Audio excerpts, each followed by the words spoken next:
Welcome to the Startup Dentist Podcast. I'm your host, Steven Trutter. After over 800 plus successful dental startups, I'm here to share everything I know about starting a profitable and purposeful dental practice with you.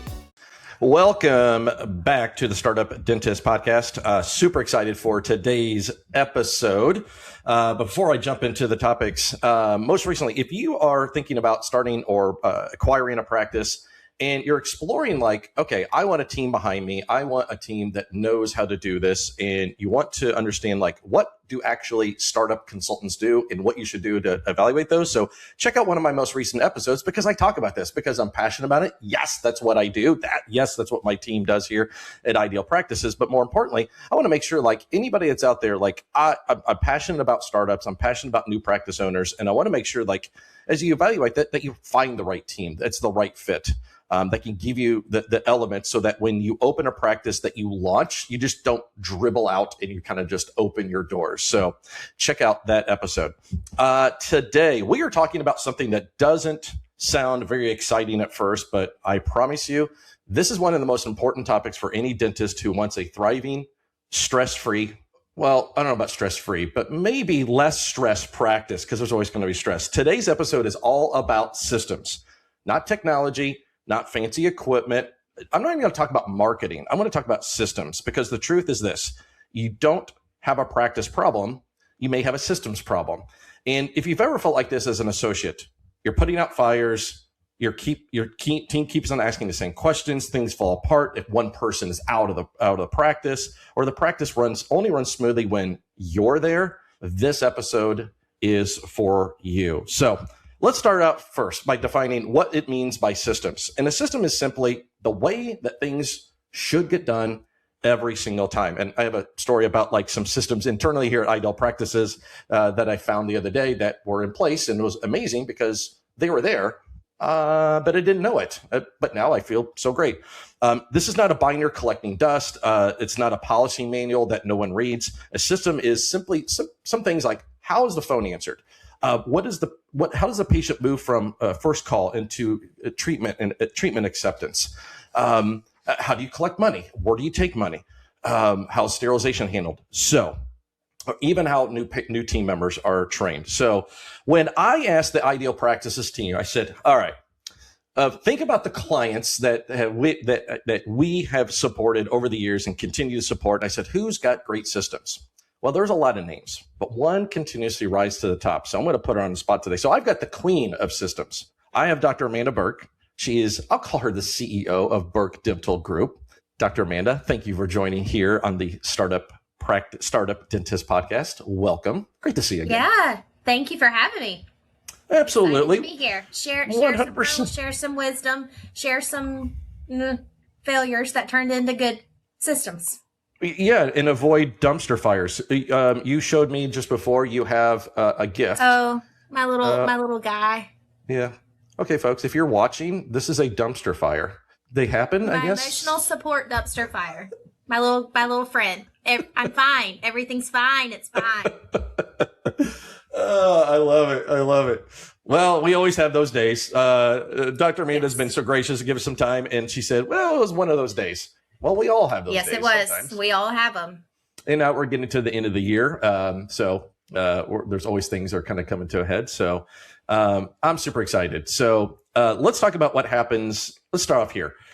Give us a little bit of background. So how long you've been in practice? Give us a little background about your journey, and where you're at and all that good stuff. So everyone can know, like, who is Dr. Amanda Burke? Yeah, sure. So I've been in practice total for almost 14 years. I was an associate for 10 years before I opened my own practice. And thankfully, I was able to open a practice in my hometown. So we're getting close to year 4.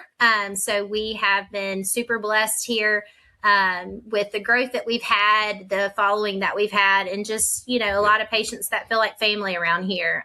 So great team, growing, learning, and just taking care of everybody and taking care of each other. I love it. Yeah, community is such a big part of what you do, and what you do with your, not only your team, but the patients. But I know community is a big part of that. So 4 years. Wow. Yep, almost. Been that long? You're still hanging with us. Wow. I'm still here. I'm still here. Yeah. So we started during COVID. So it was definitely, that's right. That's right. So it was a journey to get to the opening. So that's right. Yes. You were a COVID baby. I was as well. I was a COVID baby. Yes, I was. I wasn't open yet, thankfully, but I was in it. That seems like it's amazing how it's been 5+ years, and it felt like, wow, that was like, wasn't it like 2 years ago? And then it felt like, was that 10 years ago? It's amazing. At the same time. Yep. And none of us knew what to do. I just remember like reaching out to so many clients like, okay, this thing is happening. I don't know what to do, but we're going to go figure this thing out together. We're going to figure it out together. Just go. Yeah. I remember like sending out videos to all the clients during the middle of the process and everything. It's like, if you need anything, call us. I may not have the answer, but we're going to try to figure it out because none of us knew what was going on. Like, what's going to happen? But yeah, you've made it through and made it. Yeah, you're here. So I know systems are a big part of like what you do within your practice. So let's talk about like what happens. Talk about some of the systems in your practice, I guess. Let's talk about if you don't have systems. So like kind of think about like your journey. So I'm going to kind of go to the negative, which is life. Let's talk about life without systems. When there's chaos, there's dumpster fires. Your team members they're doing things their own way. Maybe you feel like there's a bottleneck. So give us kind of the opposite end of when you don't have systems. What does that feel like? Yeah, for sure. I mean, for me internally, it feels like chaos. It feels one of those like you're trying to be level-headed. You're trying to be on the outside, act like, oh, everything's fine to the patient. You want to have that confidence, but on the inside, dumpster fire. It's like what's the thing with the duck on the water and your legs are going, but you're just calm on the top. That's what it feels like. But if you've got a team or you've got a practice that doesn't have systems in place, I mean, it is honestly chaos. And the thing is, and what I've noticed is that you feel it, your team feels it, the patients feel it, and it's just this ripple effect outside of it. And so, I mean, it could be a staff member that, is kind of didn't know what to do or doing their own thing, or it could be that someone's out and everything just, you can't function because one person is out of the building. There's just this ripple effect that goes through the practice, and that doesn't feel good. It doesn't feel good to anybody involved. And so what I like to do when you feel that is just, okay, now everyone, let's pivot. Let's figure out what didn't work with that. And let's try to create something so that we don't feel this way. Confidence too. So I think a big thing is like when team members don't have that underneath of them, there could be a lack of confidence in what they need to do on a daily basis. Is that something that for sure. And permeate? They want to take ownership of it. You want to give them the opportunity to take ownership of it and have confidence in what they're doing. But if they're not sure, or if there's not a system to where they know, hey, I'm going to do this, this, and this, then they feel lost and they feel like, oh, I can't do it. And then that starts to permeate through the practice in a negative way, even just emotionally, in the way that they experience their day. Yeah. And I'm sure those are listening as associates, like you've been in those practices. Maybe you were in those practices as an associate where it was like, there wasn't something like, there wasn't an SOP, there wasn't standard operating procedures. And when everybody's winging it, it becomes more stress, if one, or you become like personality dependent, like, if Sarah's out, like the practice goes to mush. We can't have that. And I think that's what systems help is if one person's out, anybody else can take over. And I think that's a valuable part because then it doesn't become one person dependent in that environment. For sure. Yeah. And then being able, you take and learn from those experiences, whether it's an associateship or even in your own practice where you see those things and you're like, okay, it doesn't have to be this way. There's got to be a better way. And then making those changes so that you can be productive, so you can feel like you're a well-oiled machine. And is it going to be perfect? No, but the system's not in concrete. So you change it and you you pivot from that and you go to try something different in that system so that it does feel successful to your group. Yeah, I love that. Systems protect you as an owner. Now, one of the big things I always talk about in our like overall process of startup world, our 13-stage process. One thing that kind of hovers over this, I call it the 3P methodology, which is practice, profits, and purpose. So everyone's probably heard this before, but the profits part is, I relate that to this. Like to become a profitable practice, yes, you need patience, but you have to have systems. So that's why this is so important, because this is your ability to be profitable, is having good systems. So that's why this is so important. Systems to you as an owner, how does that help protect you, protect your brain, for sure, your stress level? You're wearing multiple hats. So like as an owner, like especially when you're starting out, it's like you're the HR person, you're the dentist, you're the clinician, you're all these things. Yes. And especially think about your progression over the last 4 years as owner. I'm sure there are things that now you delegate that you did 5 things before 4 years ago. How does systems, how are they important to you as a practice owner? For sure. So I think most of us as dentists are type A, very list oriented, very to do, just boom, boom, boom, boom. Like that's how our brain works, and that's how we function. All of it, you know better, all of us. No, never. Dentists are type A. Never seen that. No. You don't. You live in the world of millimeters, so everything has to for be sure perfect. Right there. But you have that. That's what your personality is. So when you're going into ownership and you're going into creating these systems and thinking about these things, you are wearing multiple hats and you're trying to do it all and you're over it all. And so you're like, okay, I'm going to have this here, and I'm going to do these systems, and this here and do these systems. And it's important to have your hands in all of it. Is it hard? Yes. Is it time consuming? Absolutely. But it's important for you to understand those systems so that as you have those systems and you implement it, you're training your team to be able to take on that and understand the why behind what the system is, so that you then can trust them, so that as you delegate it, you have peace of mind in knowing, okay, they can do it. If one person's out, the other person's picking up the slack, because we all know how to do it in this system that we have. And then eventually you get to the point where you're like, oh, I don't have to have my hand in that. I don't have to have my finger on that to make sure that that's done. And that's where you just get to, when you just take a sigh. You're just like, okay, it's fine. If I am out of the office and I have my associate here and my team is here, I can go on a vacation. Now, have a little pause in my spirit? Like, okay, y'all good? Everybody good? That's that type A that we can't take, that control freak. We can't let go. But you have a piece of knowing, like, hey, I set it up intentionally, and I set it up with systems so that it can run on its own. And I've trained my team to be able to handle it, live, enjoy.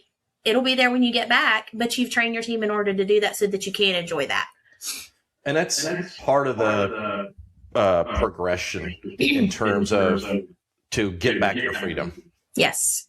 There's a lot of sacrifice in the beginning of ownership of a practice, for sure. It's time, sleep, stress, but the vision that you have when you start it, you know your why, and you know why you're wanting to do that. And so you implement that into your systems. And again, it's that why. It's training your team. Like, I'm not doing this because I'm trying to parent you and give you demerits if you don't hit all these spots. But there's a why behind why we're doing it. And if you understand the why and the intention behind why we're doing that, then they're more likely to want to do it. They're more likely to understand your intention behind it and want to be loyal and good to you and be like, hey, I'm going to do that for them. And I'm going to do that the way that they want it to be done.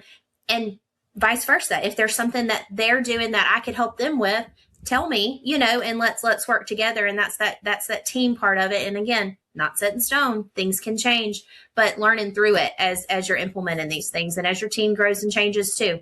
Yeah. And I think having the foundation that's there in the beginning is important, and taking the time to do this. I even think about like the growth here at Ideal Practices. It was like, what you did 4 years ago, you had 5 jobs. Now you have less, because you can find those right people that are great and you're utilizing their genius. Same thing that happened here at Ideal Practices. As we've grown, you have to be intentional about creating those systems to delegate, to be able to have those people that can come in there. And I've seen that progression, and a lot of that.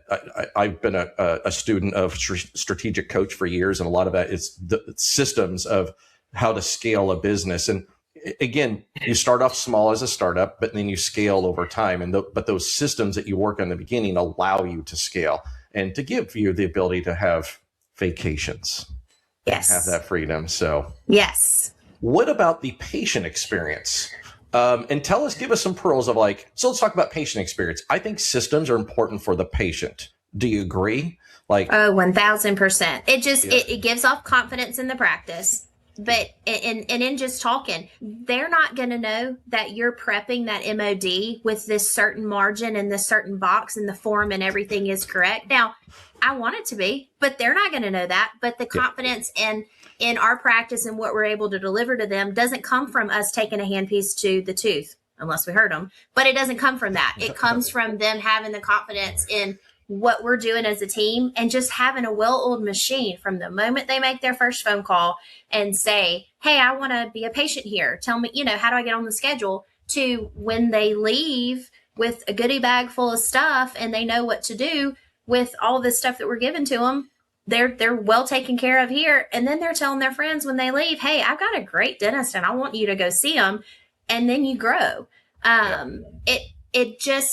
It doesn't have to, you can be the best skilled clinician, and I believe that you should be, and I believe that you should do the CE and learn all the things, but being just a good leader for your team and implementing these systems, but making it to where the patient experience with these systems is important.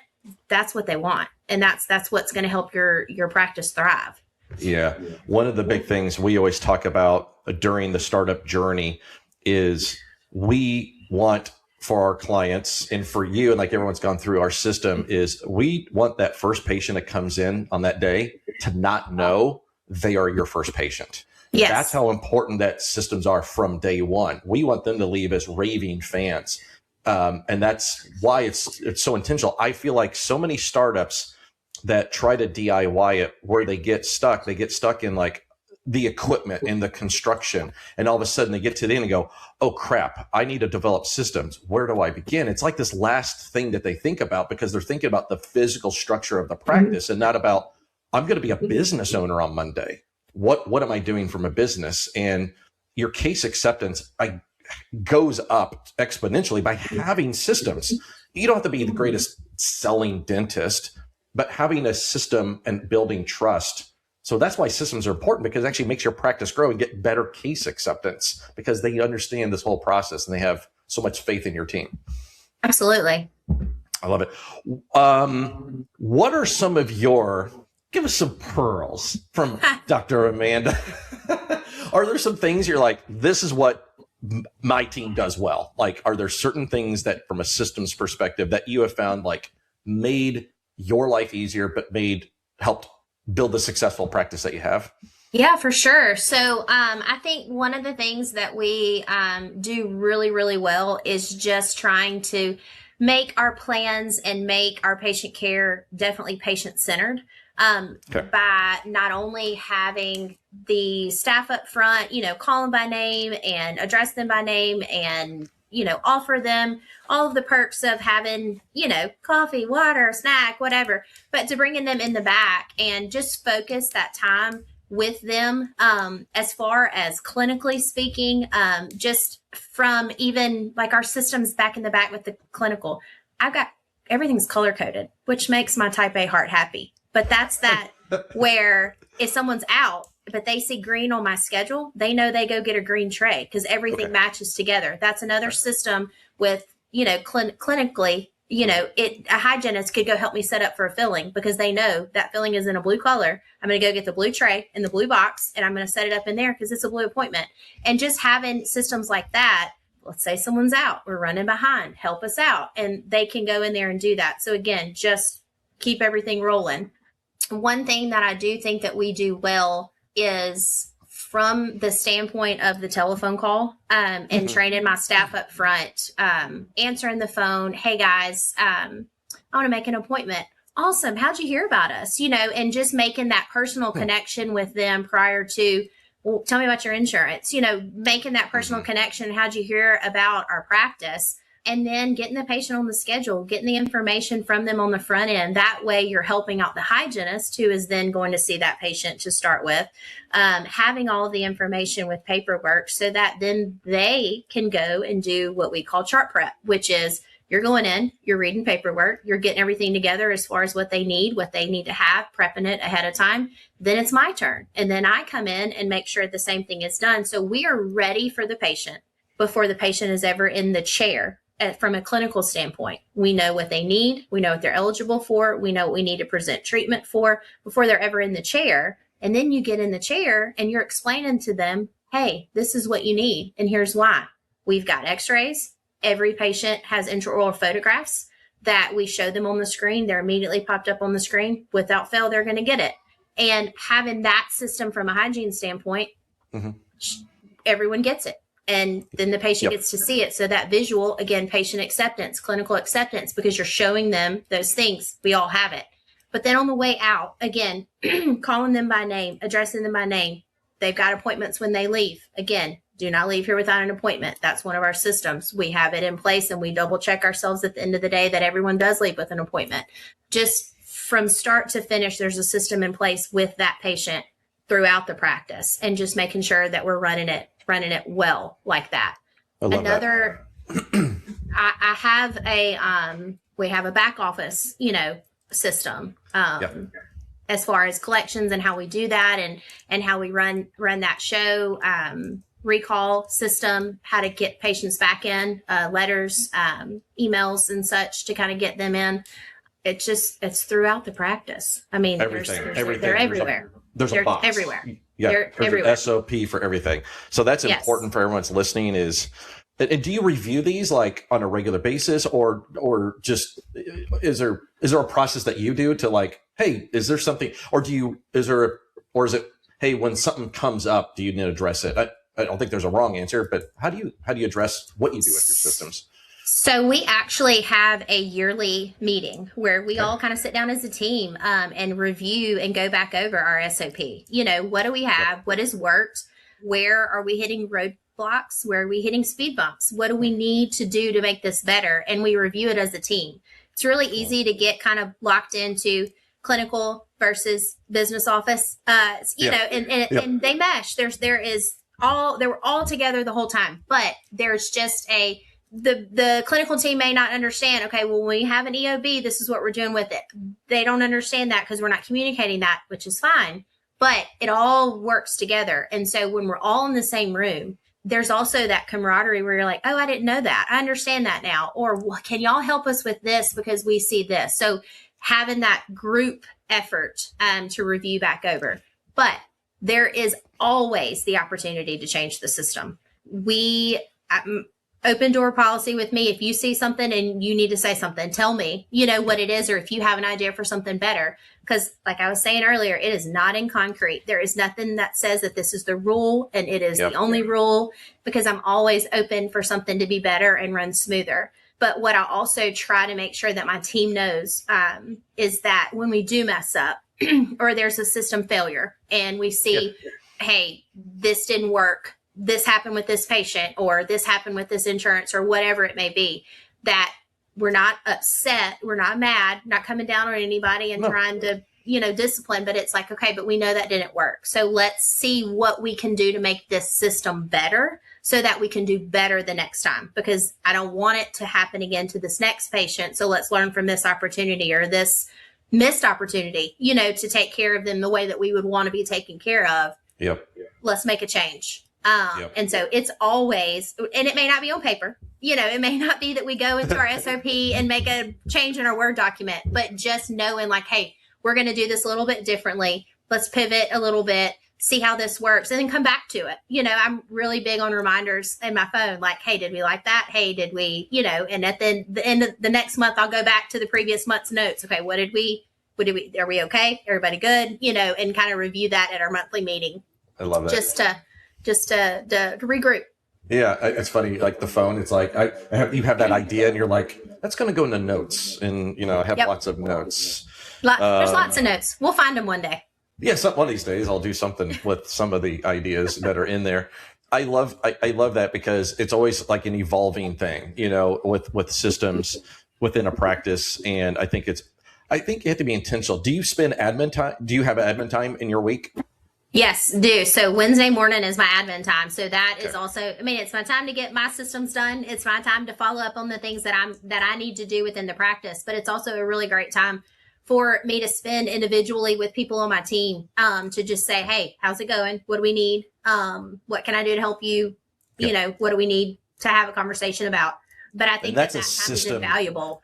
And that's a system. So like associates, if you're thinking about opening a practice, yeah, I'm sure a lot of times like you got to work 5 days a week, you do a startup. One of the things we always say is like, you got to find the admin time, especially once you get established. You have to, there's times we've had clients are like, I'm working 5 days a week and I got to keep working. And it's like, if you drop 1 day or even a half a day, we'll help you like become even more profitable and produce more. I'm guessing like you taking that time away is actually making you more profitable. I think most people think I just got to be chairside. But if you realize you can add that admin time, which is a system, you actually become more productive. 100%. If you have that time to be able to build back, to spend time back, to put it back in your practice. I mean, you're building your practice in that admin time. You may not be chairside running a handpiece, but you're putting time and effort back into your practice. And again, you're going back through systems that may be not working well, and you want to make a change, or you may be on calls, with different vendors or with your consultant, and just to say, hey, let's talk through this. But you are taking that time away chairside, but it will the abundance of what you will be able to get from having that admin time to be able to devote to that will be seen in profit 100% quickly. Yeah. Did you do that early on, or when did you start to implement that? Just kind of give like. I think I was about 9 months in when I started that admin morning. So I was doing Wednesday morning. So midweek, just getting in here and trying to spend that time to pour back into the practice. I still saw hygiene. So my hygiene system was still flowing. So we were still profitable and still seeing patients. But as far as chairside for me, I blocked that. Take that time to catch up on end of days, making sure all the numbers and everything match, kind of going back through that.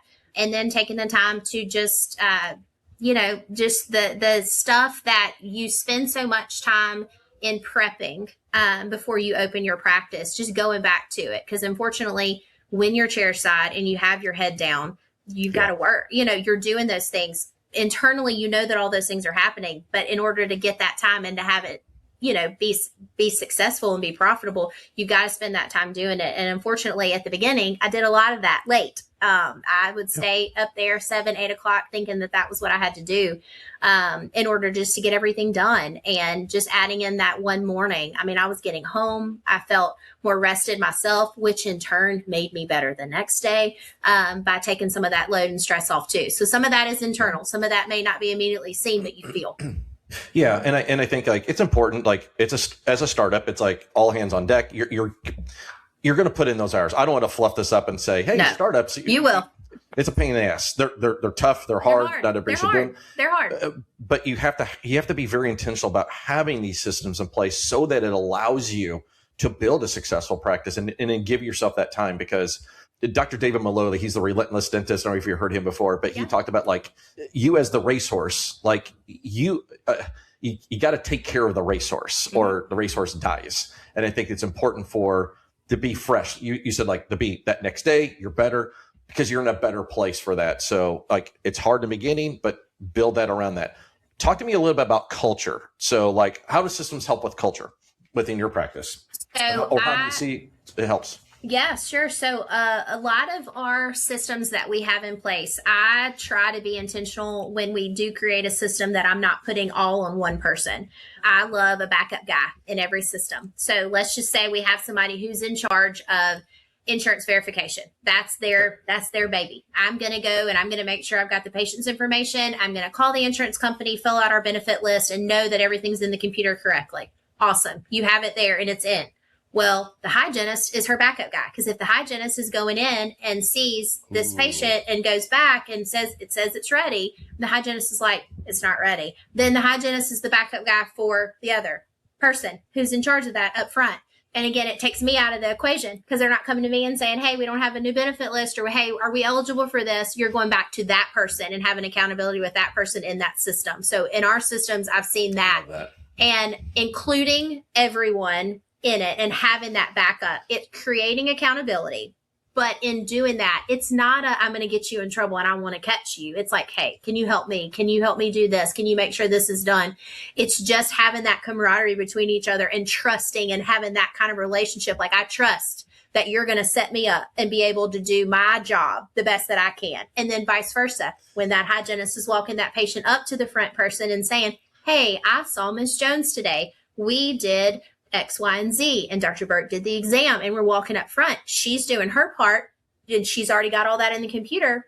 But then the other person who she had to trust to help her do her job, she's having to go back and check her too, because she's trying to make sure that she did hers correctly. So it's a backup plan, but it's that camaraderie where they're working together with each other. And so every system in my practice, even in collections and end of day, has 2 people on it, so that there's always accountability for both people in the scenario, just to be able to make sure that we've done it. And I think in doing that, we understand each other better. It's still hard. There's still hard days. There's still, things that happen, but I think you appreciate people and what they're doing, their part of the job, because of the system that you have in place and that you're a part of in holding everyone accountable.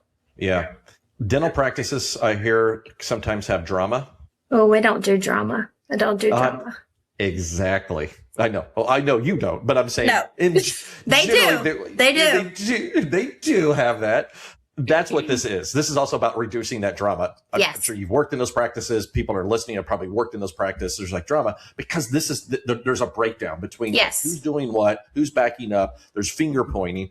By having this consistency, everybody has they feel like they have an ownership part of each one of these things. And I think that's so important, because one of the hardest things that most startups go into is finding the right team.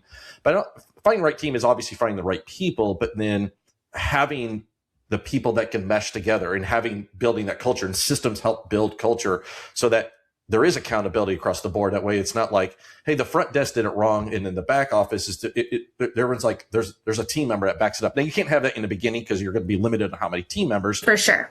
But you have to be intent. But how do you do it in the beginning is very important about building this foundation so that when you become growth, your systems scale simply as you just add people and they just slot into those systems. Well, and it's what you and I talked about earlier, where we were talking about how you wear so many hats in the beginning, and you as the practice owner at the beginning of opening your startup or your acquisition or whatever it may be, when you become the owner, you are wearing those hats. But if you set the system up correctly and you and the other staff member are doing it, well, now you've got a system in place. So now you're able to bring in a different staff member, maybe with growth, maybe someone else gets that job opportunity, but you now put someone else in that position, but you've created that system with that employee. Now you're bringing a new employee. It's ready. You don't have to worry about it. And you've delegated that because you've been in it. And so, you don't have the opportunity right at the beginning to have multiple people and multiple jobs.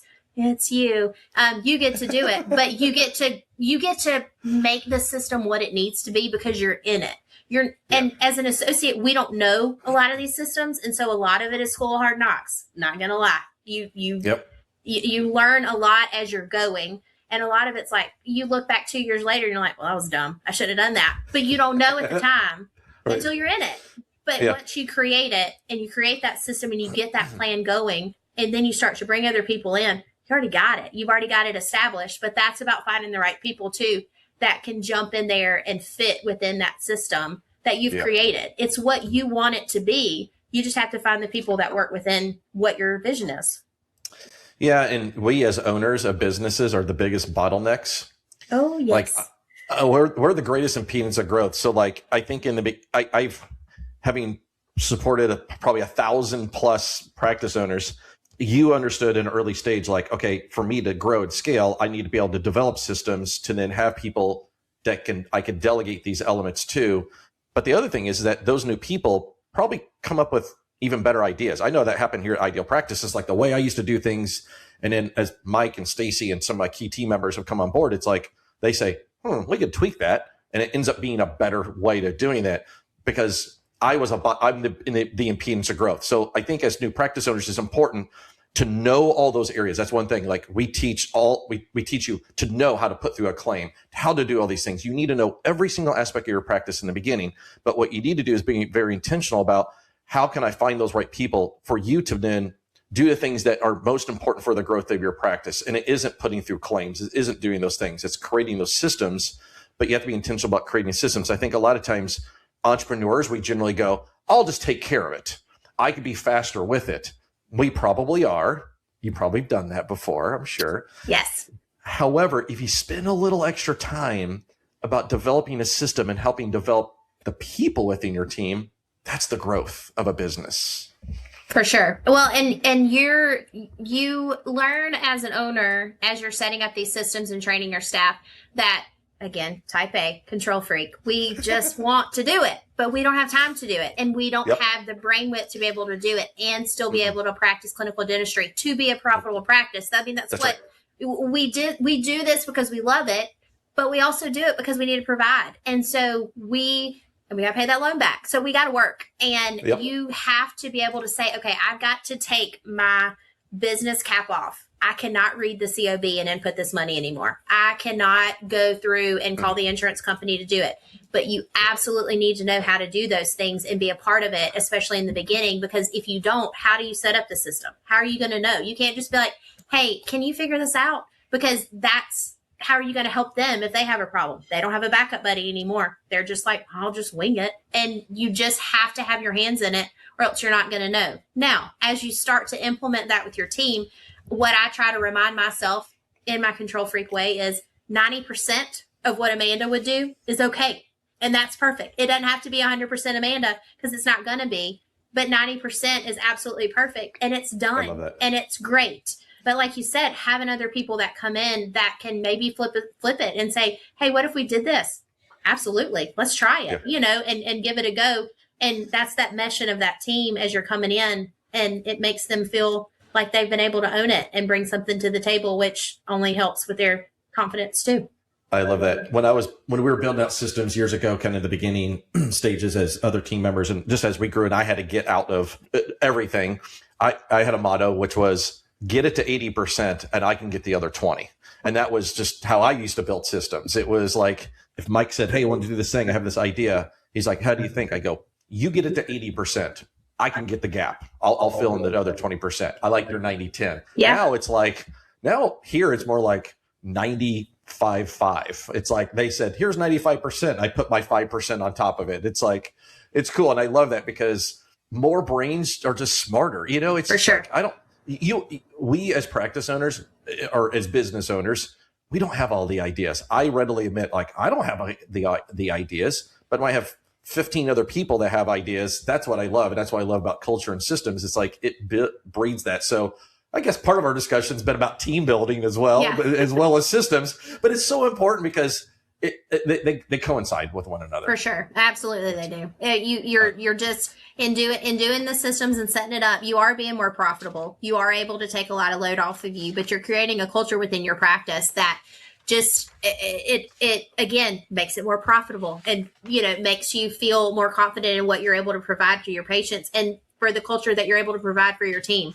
So they just really go hand in hand. I love it. Looking here, I love this. Systems don't limit growth; they enable it. That's what I love. It enables the growth that's there. Okay, I have some final questions. Ready? You're ready with this? Okay. I'm going to call this the ownership unfiltered. So, so you went through Ideal Practices. Now it's been 5. You've been around for 6 years with us. It was 5.5, 6 years. Yes, it was March of 2020. Whenever I, in it. I'm telling you, we didn't know what was going on. My vision call was the first week of April of 2020. Wow. Yep. Okay. It's been a minute. So taking COVID aside, what felt different with working with the Ideal Practices team? Like during that journey outside of COVID, but just like the startup journey. Tell us what was different about working with the team at Ideal? So in deciding that this was my journey and this is what I wanted to do, because it took me a while to kind of jump.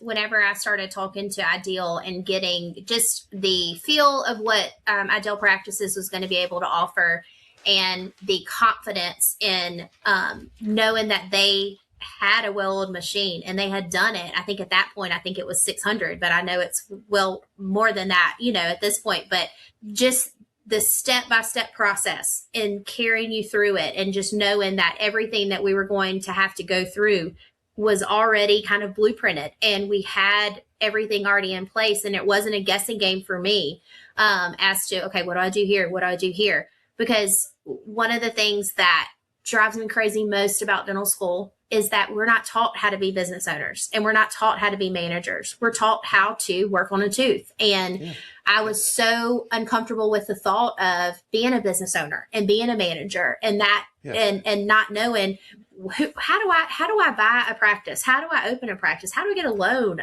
Where did this equipment come from? How do you plumb this? Like, it was just like, and I didn't know where to even start. And so just knowing that there was already a model set up, and all I had to do was go through, the journey with you guys to do that. I mean, to me, for someone who has clinical confidence in a way, I know how to do those things because I've taught and I've done it. Those are things that I haven't done. And so why not use the expertise and the camaraderie of people who do that and do it well and can walk me through the journey to get me to the end game. Yep. And I know nothing clinically. I'm fully aware. I know number 15. Now, I tell everybody, I've been in the industry for 20 years. I don't even know the number of teeth, the numbers. I know 15. There's a crown on it.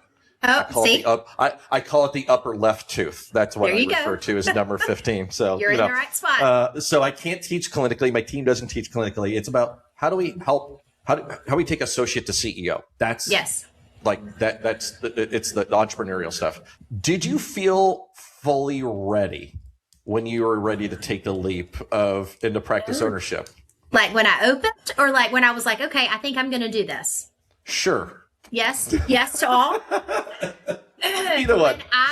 So whenever I decided that I was going to do it, absolutely not. And not emotionally, not physically, not mentally, not in like, even between my husband and I, like, he was always like, you can do this, because he's a business major. Like he's an account. He does all that kind of stuff.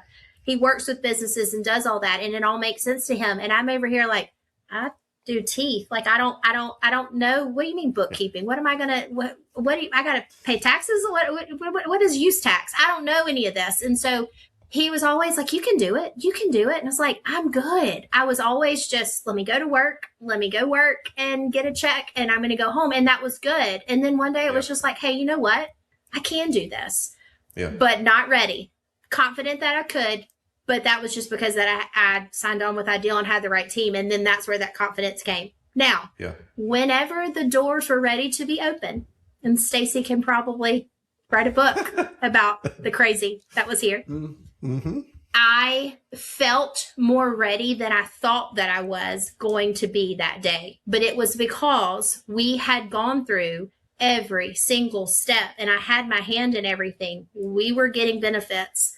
We were going through our practice management software. We had plans in place for the sterilization area and all of that. Like, we had literally had our hands in everything.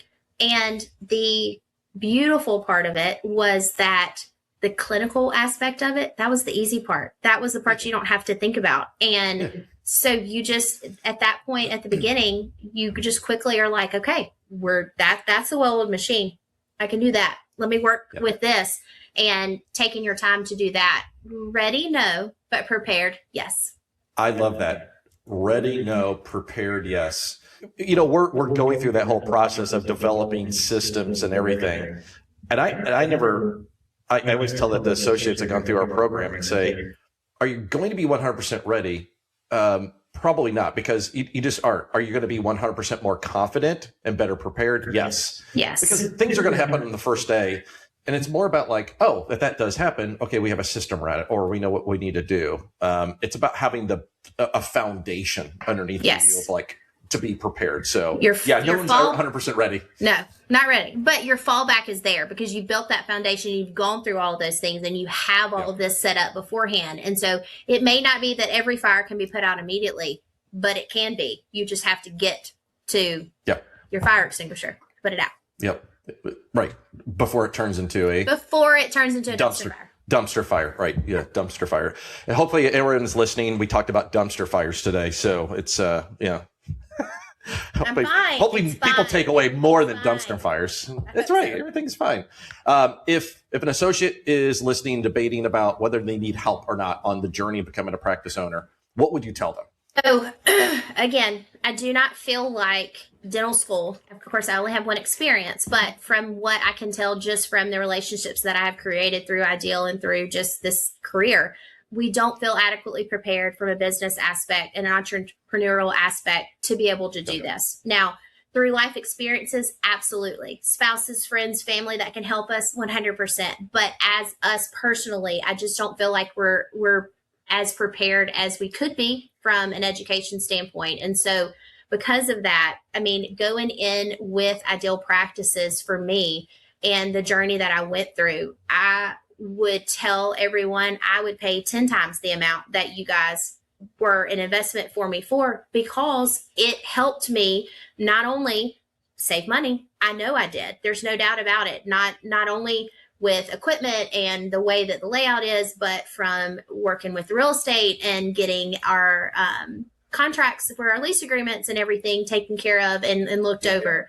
Just having that assistance as we're starting this journey and creating this practice, it allowed me to be able to set up that foundation and have that for my practice and have that confidence in knowing that what I was going to do was going to be successful because I had that team behind me. So, I mean, I'm telling you, it's a no-brainer for me. Anybody that I talk to who I have this conversation with, I just tell them, is there an investment of your time and your finances in doing something like this? Yes, but you will save in having someone who's done it before and having someone who's an expert in that field do it with you in order to get you to what your dream is. You can still get there. It may be harder and it may be way more expensive, but why not do something that is already that well-oiled machine that you can just jump in and show them your vision and show them your dream and let them work with you on it.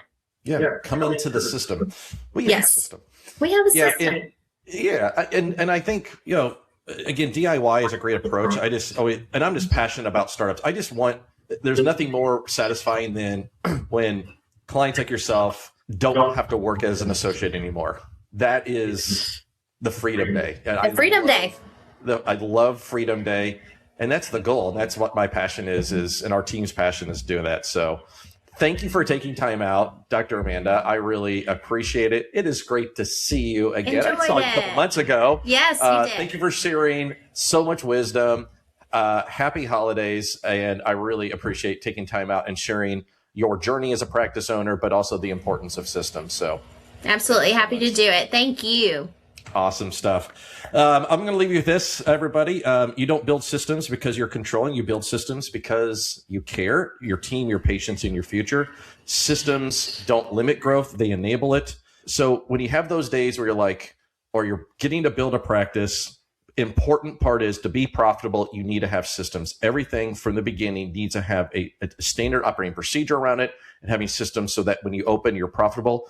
And to quote what Dr. Amanda said is, you're not going to be ready, but you're going to be prepared. And that's the most important part. So thanks for listening. If this episode resonated with you, share it with a colleague who's getting ready to take that journey. And I cannot wait. That is a wrap on all things from systems. Don't forget to check out any show notes for any and all links and resources that we talked about today. And I can't wait for the next topic coming up here soon. So thanks for stopping by. Thanks, everybody. As we wrap up this episode, take a moment to picture yourself a year from now. Are you still in your associateship, or are you rocking it at your own dental practice, creating beautiful smiles and making a real difference? If that's the dream, it's time to chase it. Before we split, make sure to hit subscribe, drop a review, and give us your rating. It helps us keep bringing you the good stuff that you're into. Until we meet again, keep taking that next step towards your future practice. Here's to investing in your dreams and making them a reality.